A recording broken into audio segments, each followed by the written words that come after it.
Welcome to Kenton's videos. Enjoy the video.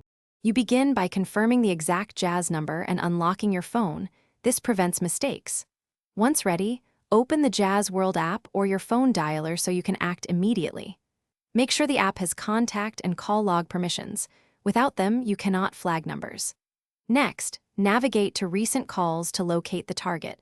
This first step moves you from planning into action and avoids false positives when you block. You now perform the detailed block. If you found the number in your recent calls, tap it, open the options menu, and choose block or add to blacklist.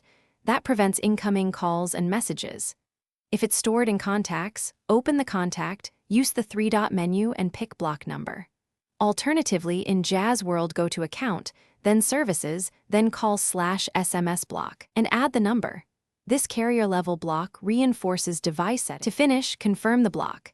Check your blocked list and, if possible, ask a friend to place a test call or use a second line. Once done, monitor for messages to ensure both calls and SMS are stopped. If blocking on device doesn't work, request carrier-level blocking through Jazz Helpline or a UST command to enforce it at the network. If things go wrong, restart the phone, recheck app permissions, and contact Jazz support for escalation. Thanks for watching. Consider subscribing if we helped you.